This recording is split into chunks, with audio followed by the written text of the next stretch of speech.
Saudara, 2 pekan berlalu kematian diplomat muda Kementerian Luar Negeri Arya Daru Pangayunan di indekosnya di kawasan Menteng, Jakarta. Polisi belum juga mengungkap penyebab kematian korban. Polisi menjelaskan membutuhkan waktu menganalisa barang bukti elektronik. Polda Metro Jaya menjamin bakal mengusut tuntas kasus kematian Arya menggunakan metode penyelidikan kriminal berbasis ilmiah. Polisi hingga kini telah memeriksa 15 orang saksi terkait kematian Arya Daru, mulai dari saksi di tempat kejadian, keluarga, rekan kerja hingga orang-orang yang terakhir berkomunikasi dengan Arya Daru. Polisi mengaku penyelidikan memerlukan kehati-hatian dalam penyelidikan, termasuk mengolah barang bukti elektronik berupa CCTV dari 20 titik terkait aktivitas sebelum ditemukan tewas hingga laptop pribadi Arya Daru. CCTV ini setidaknya penyelidik telah mengambil rekaman dari 20 titik CCTV, dimulai dari circle terkecil dari TKP yaitu lingkungan kos korban, kemudian beberapa tempat yang pernah dikunjungi korban sampai 7 hari terakhir ya, enggak, ini rekaman CCTV, kemudian juga lokasi-lokasi tempat kerja, lokasi lainnya yaitu tempat kerja korban. Pemeriksaan barang bukti digital ini masih berlangsung yang dilakukan oleh rekan-rekan kami dari tim digital forensik dan analisis dari Direktorat Reserse Siber. Fakta baru di kasus tewasnya diplomat muda Kemlu, yakni soal kunci indekos. Kami mendapatkan foto kunci yang terdapat di pintu kamar indekos korban di kawasan Menteng itu, yakni kunci yang bisa dibuka dengan akses kartu dan kunci yang hanya bisa dioperasikan dari dalam. 2 jenis kunci itu, yakni sebuah kunci yang menjadi satu set dengan gagang pintu yang merupakan bagian kunci sehingga dapat dibuka dengan kartu akses, sementara kunci lainnya hanya bisa dibuka secara manual dari dalam dengan cara digeser atau kunci slot.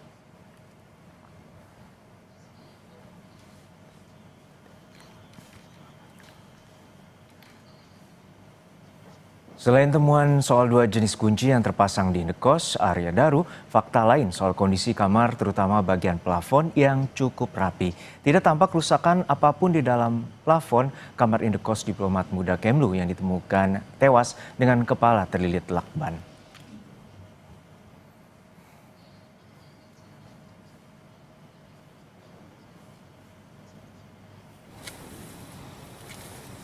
Sementara itu, pihak keluarga almarhum Arya Daru Pangayunan tidak banyak berbicara kepada media soal teka-teki kematian korban. Ayah mertua Daru, guru besar Fakultas Ekonomika dan Bisnis Universitas Gadjah Mada, mengaku lelah lahir batin dan tidak memiliki informasi yang dapat dibagikan lantaran polisi belum memberikan kabar perkembangan penyelidikan kematian diplomat Kementerian Luar Negeri itu. Bu, apakah ada keterlibatan? Kami sangat capek lahir batin. Mohon maaf, jadi kami tidak bisa memberikan info apa kecuali. Mohon maaf sekali lagi, mohon maaf. Capek lahir batin. Sudah 1 minggu lebih. 2 minggu. Lahir batin. Sudah ada informasi dari pihak polisi? Belum ada.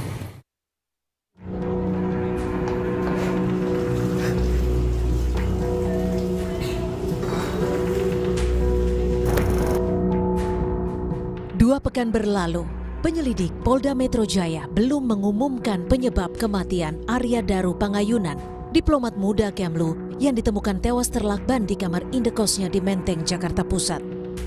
Kabid Humas Polda Metro Jaya, Kombes Ade Aris Syam Indradi memastikan hingga kini penyelidik masih mendalami sejumlah hal berdasarkan scientific investigation. Selain memeriksa 15 orang saksi yang berasal dari lingkungan indekos, rekan kerja dan keluarga, polisi masih mendalami hasil pemeriksaan tim kedokteran forensik terkait waktu kematian hingga toksikologi untuk mengetahui ada tidaknya kandungan zat kimia di tubuh almarhum Daru. Sementara untuk mengetahui latar belakang Arya Daru, polisi turut melibatkan tim ahli dari psikologi forensik. Tim penyelidik telah melakukan klarifikasi pengambilan keterangan dalam tahap penyelidikan setidaknya ada 15 orang. Juga melakukan pendalaman terhadap latar belakang korban, yaitu dengan melakukan dan melibatkan tim ahli dari psikologi forensik. Ini juga kami lakukan ya untuk mengumpulkan peristiwa ini secara utuh. Ya, tim Apsifor ini punya metode pemeriksaan sendiri untuk melakukan penggalian terhadap latar belakang korban. Arya Daru Pangayunan merupakan diplomat muda yang pernah ditugaskan di sejumlah negara termasuk Myanmar. Daru juga pernah menjadi saksi dalam kasus TPPO di Jepang. Salah satu penjaga toko yang kerap bertemu dengan almarhum, Daru diketahui sebagai pribadi yang pendiam dan perfeksionis. Beliau sosok yang sangat pendiam, jadi saya lumayan lama kenal sama dia, sekitar hampir ada kayaknya 2 tahun deh di sini deh. Terus dia sosoknya perfeksionis, bersihan banget orangnya, dan dia nggak banyak ngomong, dia pendiam orangnya. Perfeksionisnya dari soal parkiran, dia parkiran khusus punya dia nggak boleh diparkirin sama siapapun, kayak device-nya dia harus tetap bersih terus, dan dia kayak ya emang perfeksionisnya kelihatan banget dan bersih banget orangnya. Arya Daru Pangayunan ditemukan tewas di kamar indekosnya pada 8 Juli 2025 lalu. Daru meninggalkan seorang istri dan 2 orang anak. Keluarga almarhum bilang, Daru yang sedang bersiap untuk ditugaskan ke Finlandia merupakan sosok suami yang kerap berkomunikasi dengan sang istri. Itu ya Daru, adik kita sama Nani itu nggak teleponan, soalnya video callan, sekedar menanyakan sudah makan atau belum dan lain sebagainya, itu rutin gitu. Jadi ya nek tadi ditanya apakah resah, Kasus kematian Arya Daru Pangayunan masih menjadi misteri. Belum diketahui pasti apakah almarhum meninggal akibat bunuh diri atau sebagai korban pembunuhan. Publik ini menanti ketepatan penyelidik untuk mengungkap kasus kematian diplomat. Tim Liputan, Kompas TV. Lalu apakah temuan baru dari lokasi penemuan jenazah diplomat muda Kemlu di Menteng, Jakarta Pusat akan mempercepat kepolisian mengumumkan penyelidikan? Kita bahas bersama mantan Kabariskem Polri, Komjen Purnawirawan Arief Sulistianto. Selamat petang Pak Arief, semoga sehat-sehat selalu. Selamat petang, Jonah. Ya. Terima kasih. Pak Arief, gini, untuk saat ini bahwa polisi telah melakukan konferensi pers terkait dengan menggunakan scientific investigation dan 5 aspek itu termasuk dari Inavis, forensik, kemudian digital forensik, DNA dan juga C4 atau psikologi forensik. Lalu saat ini tingkat kesulitan seperti apa? Dalam perspektif Anda sebagai mantan Kabariskem, polisi juga belum menemukan unsur penyebab kematian. Iya, kalau mencermati perkembangan dari hasil penyidikan dan berbagai informasi seperti terakhir yang disampaikan oleh Kompolnas, saya setuju dengan apa yang disampaikan oleh Kompas TV tadi. Polisi perlu berhati-hati karena ini juga untuk menjaga perasaan dari keluarganya. Yang jelas tadi diterapkan scientific crime investigation. Ini Polri pasti membuat 2 hipotesa terhadap kematian saudara Daru ini. Yang pertama, apakah bunuh diri? Yang kedua, atau pembunuhan? 2 hal ini nanti yang akan menjadi satu kesimpulan, tentunya salah satunya. Nah, dari semua olah TKP, pemeriksaan CCTV, kemudian juga pemeriksaan otopsi sampai kepada toksikologi forensik, sampai kepada pemeriksaan di luar TKP, masalah pribadi korban, ini diperlukan bagi kepolisian untuk mengumpulkan alat bukti, menemukan motif dari kesimpulan yang akan diambil oleh kepolisian nanti. Sehingga saya setuju kalau memang harus hati-hati, tetapi kalau memang hasilnya sudah maksimal seperti itu, ya sudah, disampaikan saja. Toh juga ini sudah maksimal gitu. Apakah ini bunuh diri ataukah pembunuhan? Memang ada risikonya kalau bunuh diri, apa motifnya? Pak Arief, kalau pembunuhan? Ya, Pak Arief, dari situasi di kondisi di indekos atau dari kamar bahwa polisi menemukan tidak ada kerusakan di bagian plafon, namun juga dalam kondisi pintu yang kita dapatkan gambar, yaitu smart key tentu satu lagi atau kunci akses, dan kemudian ada kunci slot yang terkunci dari dalam. Dalam analisis Anda atau perspektif Anda, ini seperti apa? Sebenarnya ini bagian dari sebuah krusial untuk bagian penentuan penyebab kematian. Iya, artinya dari satu fakta ini, dari kunci dan akses masuk, kemudian dari plafon, ruangan yang tidak ada kerusakan, artinya korban ini kan ada di dalam ruangan itu sendiri. Tidak ada orang lain yang masuk. Nah, apakah ada hal-hal di luar ruangan sebelum dia masuk ruangan, kemudian mengunci pintu dengan grendel atau slot yang manual itu tadi, dia mungkin memasukkan sesuatu ke dalam tubuhnya, minuman atau makanan yang menimbulkan efek kepada psikologisnya, sehingga dia melakukan seperti itu. Inilah yang mungkin sedang didalami oleh kepolisian. Sehingga zat yang dimakan atau diminum itu menimbulkan desakan atau tekanan psikologis, sehingga yang bersangkutan melakukan tindakan-tindakan yang seperti itu. Siapa yang memasukkan, siapa yang memberi, dan lain sebagainya. Ini ya harusnya segera diputuskan saja. Sebenarnya berapa lama Pak untuk mengetahui dari hasil laboratorium forensik, terutama toksikologi, kemudian tadi juga ada terkait dengan temuan-temuan lainnya, sidik jari dan juga DNA dari korban itu sendiri ataupun di ruangan indekos milik korban. Seperti apa Pak untuk waktu akhirnya polisi bisa mengetahui? Kalau pemeriksaan secara fisik, kemudian organ dalam, mungkin kemampuan kita sudah cukup bagus di kedokteran forensik Polri. Tetapi ketika sudah melakukan pemeriksaan terhadap toksikologi, ada zat-zat yang memang tidak semua laboratorium forensik itu bisa melakukan analisis. Pernah suatu ketika kami melakukan penyidikan terhadap kasus pembunuhan yang melibatkan racun, kami harus bekerja sama dengan laboratorium forensik di luar negeri, karena memang zat itu harus diekstrak, harus diteliti oleh yang punya kemampuan seperti itu.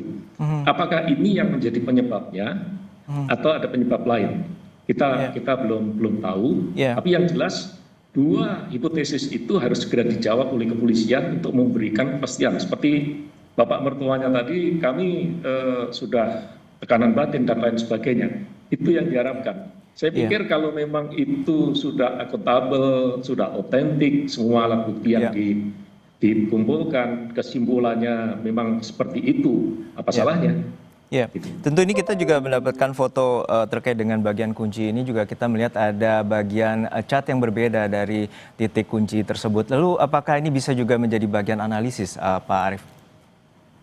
Iya, kalau cat itu kan bisa dilihat nanti apakah dia baru atau lama. Tapi yang jelas akses masuk itu tidak bisa kalau orang dari luar menggunakan kunci akses yang digital itu, karena dikunci dari dalam dengan menggunakan slot.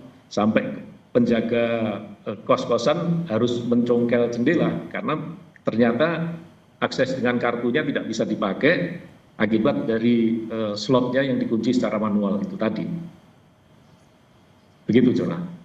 Baik, Pak Arief, saya bacakan sebentar untuk terkait dengan penemuan terbaru terkait dengan bahwa polisi ini menyita ada 20 titik TKP, terutama pada tanggal 7 Juli menuju tanggal 8 Juli, di mana waktu dugaan kematian dari korban Arya Daru Pangayunan. Dan ini juga polisi menyebutkan ada temuan bahwa sebelum kembali ke indekosnya, korban menuju rooftop dari gedung Kemlu. Dan waktunya cukup lama, Pak Arief. Artinya sekitar dari pukul 21 hingga 23 atau ada waktu 1,5 jam sebelum akhirnya dia kembali ke indekosnya. Apakah ini juga bagian yang perlu sangat diteliti oleh penyidik? Iya, pasti itu diteliti. Seperti saya sampaikan di Kompas TV sebelumnya. Hubungan atau interaksi kepribadi yang bersangkutan, baik dengan keluarganya, dengan teman kerjanya, atau dengan teman interaksi sosial yang di luar, apakah ada hal-hal yang membuat tekanan di dalam kejiwaan? Baik, ini gambarnya ya Pak ya, kita coba tampilkan di sini ya Pak ya. Ya, silakan Pak. Bahwa ini gambar bahwa sebelumnya polisi menyebut bahwa dari 20 titik TKP korban sebelumnya berbelanja di salah satu mal di Jakarta Pusat, membawa tas belanjaan dan juga tas ransel. Namun dari titik CCTV yang kita temukan ini bahwa korban atau Arya Daru ini berada di atas rooftop atau atap gedung, dan kemudian dari temuan polisi bahwa cukup lama, sekitar hampir 1,5 jam, korban berdiri di atas rooftop dan kemudian kembali turun menuju indekos tanpa membawa barang yang tadi dia bawa seperti tas ransel maupun belanjaan. Ya, itu pasti akan didalami oleh tim penyidik. Apakah ini merupakan kebiasaan yang bersangkutan atau baru kali itu saja?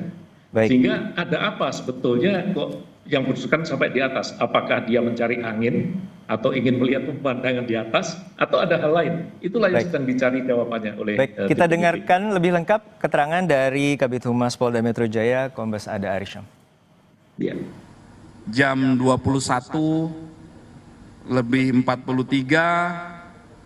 sampai jam 23:09 atau sekitar 1 jam 26 menit, diduga korban berada di rooftop lantai 12 gedung Kemenlu. Awalnya korban naik membawa tas gendong dan tas belanja, kemudian saat turun korban sudah tidak membawa tas gendong dan tas belanja. Inilah fakta yang ditemukan. Ya, ini masih dikumpulkan terus, kumpulan fakta-fakta, nanti kesesuaian apa yang dilakukan korban di sana dan lain sebagainya. Ya, apa yang bisa dapat Anda sampaikan Pak Arief terkait dengan temuan polisi ini, terutama CCTV di atas atap gedung? Ya, ini kan penyidik baru menemukan satu fakta yang bersangkutan selama 1 jam 26 menit berada di rooftop di lantai 12 kantornya. Tentu ini akan dikonfirmasi dengan informasi-informasi yang lain. Siapa yang tahu? Apakah yang bersangkutan itu pamit dengan temannya? Apa tujuannya naik ke sana? Tentu ini akan didalami dan tidak bisa kita menyimpulkan dari satu fakta ini saja. Tetapi ini adalah fakta yang penting untuk didalami. Apakah kebiasaan yang bersangkutan begitu? Apakah ini baru pertama kali ini? Mengapa dia sampai naik ke atas? Apakah ada masalah? Masalah itu apakah masalah keluarga? Kalau keluarganya memang nggak ada masalah selama ini, ya berarti harus dicoret. Atau ada masalah yang lainnya, masalah dengan pekerjaan, masalah karir, atau masalah-masalah keuangan dan lain sebagainya. Banyak hal yang bisa diungkap dari sikap dan perilaku yang ditemukan. Dan ini adalah fakta yang cukup baik untuk bisa mendukung di dalam proses penyidikan nanti. Baik, kita nantikan. Tentu polisi butuh waktu dan juga kehati-hatian untuk menentukan unsur penyebab kematian dari korban Arya Daru Pangaiyunan, diplomat muda Kementerian Luar Negeri. Terima kasih atas perspektif Anda, Bapak Arief Sulistianto, mantan Kabar Eskrim. Terima kasih Bapak, sehat-sehat selalu. Terima kasih.